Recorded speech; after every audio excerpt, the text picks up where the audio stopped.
Kenapa ini sawah kering gak ada air? Kok jadi kotor dan banyak sampah gini? Jangan-jangan ada yang sentimen sama saya. Tapi siapa ya? Perasaan gak punya musuh di desa ini. Ini pasti gara-gara kolam ikannya si Rebo. Seenaknya sendiri mengambil air. Harus dikasih pelajaran dia.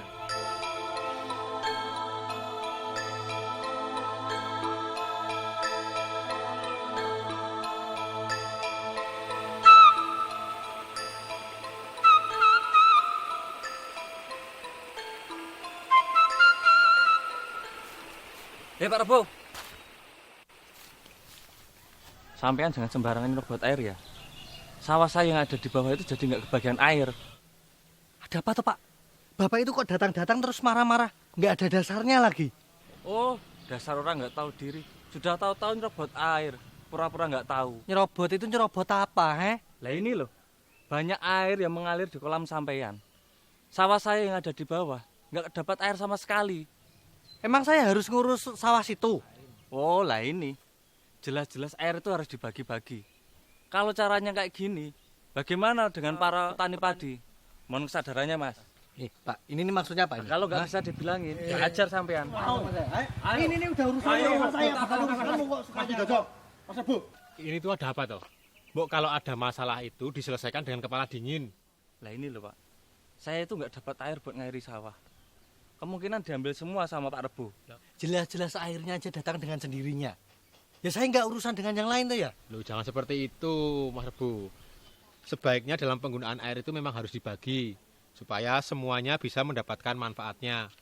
Dan perlu kalian ketahui bahwa air itu tidak hanya digunakan untuk pertanian dan peternakan saja, tapi juga digunakan untuk air minum, industri, dan juga wisata. Maka dari itu kita semua harus menjaga supaya air itu tidak berkurang stoknya. Biar jelas, besok kalian berdua saya ajak ke rumah Pak Sunario. Boleh Pak, biar jelas semua Pak. Sekalian kita tanyakan semua masalah irigasi di dusun kita. Sekalian solusinya gitu Pak. Ayo, siapa takut? Ya, baik. Tapi sebelumnya minta tolong Mas Rebo untuk membagi airnya. Biar sawah Pak Widodo dan sawah yang lainnya bisa ada airnya. Iya Pak. Nah, kalau begitu kan enak. Jangan lupa, besok kita sowan ke tempatnya Pak Sunario. Siap. Besok saya mampir ke tempatnya Pak Rebo ya. Kita berangkat bareng saja. Saya minta maaf kalau tadi marah-marah. Nah, kan gitu. Saya tak ke kelurahan dulu. Iya Pak. Udah ya?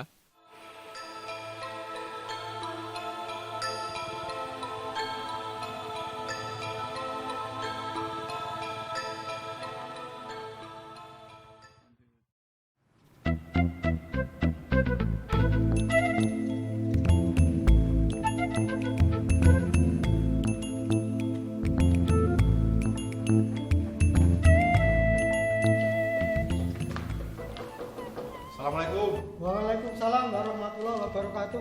Pak Duko, monggo katuran tidak mlebet Bapak Duko. Sugeng Bapak Duko. Monggo, Mas.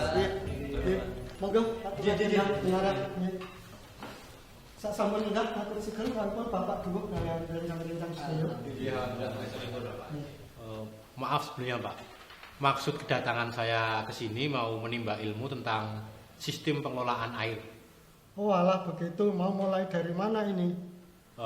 Begini Pak, saya ingin tahu bagaimana sistem pengelolaan air yang ada dan bagaimana sistem pembagiannya Pak. Untuk memudahkan pengelolaan irigasi sebaiknya panjenengan bergabung sama P3A. P3A itu apa Pak? Jadi P3A adalah perkumpulan petani pemakai air. Sebetulnya sebelum ada P3A itu petani sudah jalan Pak Duko.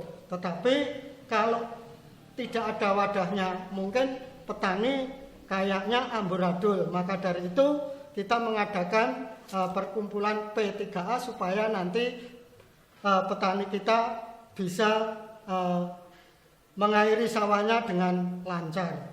Wah, sepertinya bagus sekali kalau dusun kita ikut bergabung dalam kegiatan itu, Pak. pasti pembagian air irigasi akan menjadi lancar.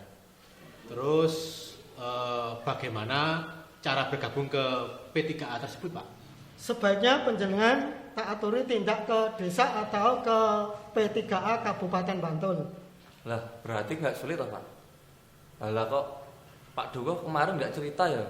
Nah, nanti saya dikira sok tahu, makanya kalian berdua itu saya ajak ke sini. Wah, Jan, Pak Duko itu loh, sukanya kayak gitu kok. Kalau untuk peran masyarakat terhadap pengelolaan sistem irigasi ini seperti apa, Pak?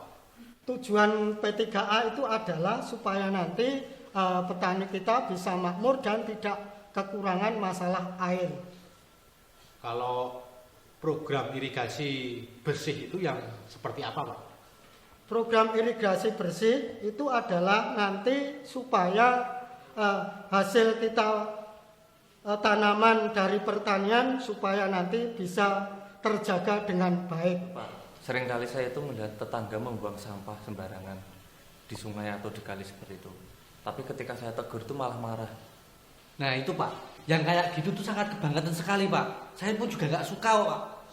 Kalau seperti itu bagaimana, Pak? Masyarakat kita membuang sampah seenaknya, itu memang mari kita bersama-sama kita larang. Di samping itu nanti bisa dibuatkan perdes dari desa kita. Wah, bagus juga itu, Pak, kalau ada perdes. Kalau begitu besok saya tak sowan Pak Kades supaya di desa kita segera dibuatkan perdes. Selain irigasi itu ada air untuk minum dan konservasi dan penanggulangan bencana alam. Ada juga wisata. Semua itu harus dikelola dengan baik agar lingkungan kita terjaga. Wah, banyak juga ya yang harus kita lakukan agar air selalu terjaga.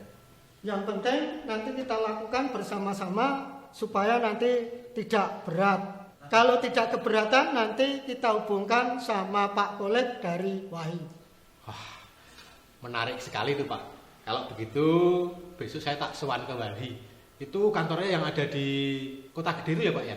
Nggih leres Pak, kantoripun wonten Kota Gede. Saya nderek ya Pak, mau belajar lagi. Wah, kalau Pak Dodo ikut, saya juga ikut loh Pak. Oke, nanti kita atur jadwalnya. Terima kasih Pak Sunaryo telah membagi informasi kepada kita. Ya, saya siap membantu kalau diperlukan. Kalau panjenengan mau tindak ke lapangan bisa ketemu sama Pak Suradi. Soalnya Pak Suradi itu pinangka P3A. Iya Pak, nanti saya tak kepanggih Pak Suradi. Menika malah sekalian kula badhe nyuwun pamit. Bareng Pak. Assalamualaikum. Waalaikumsalam.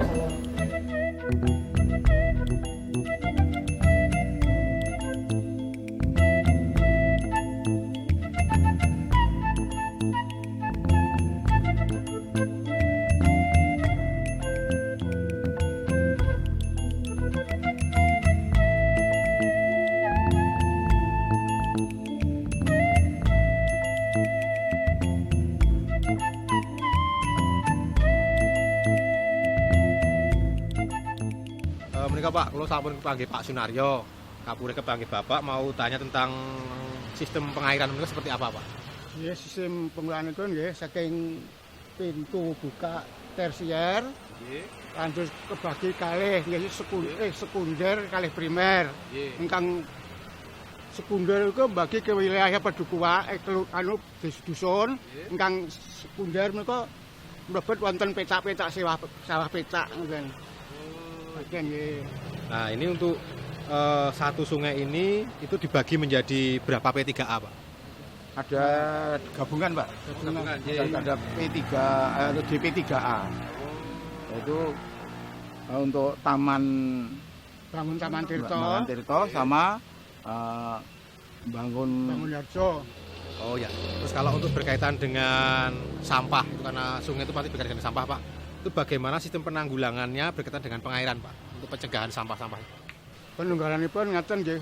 Ngajeng pintu buka sing saking sumber air sungai niku pun sukani jaring dados anu mboten blebet mriki ngoten lho. Jaring penangkal sampah-sampah niku limbah. Lajeng menika pintu menika kangge nguras nek sedimen lumpur-lumpur sing kang walet wonten niki dikuras dibuka lajeng bucal ten lepen niku. Niku kan andap niku masalah ngoten. Baik, Pak. Kalau begitu saya minta pamit. Terima kasih sekali atas informasi yang sudah sangat berharga ini. Semoga bisa kami terapkan di desa kami, Pak. Ya. Terima kasih, Pak ya.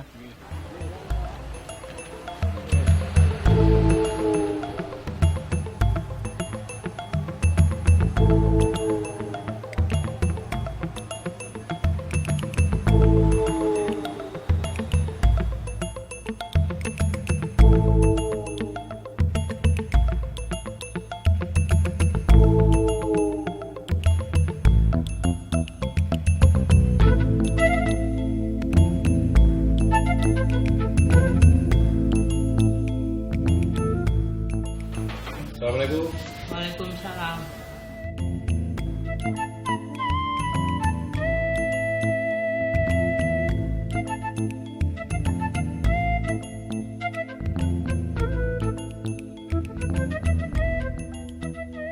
Perkenalkan Mas, saya Wardiman, Dukuh di Desa Siwon. Kebetulan saya bersama teman saya, Mas Rebo dan ini Mas Widodo.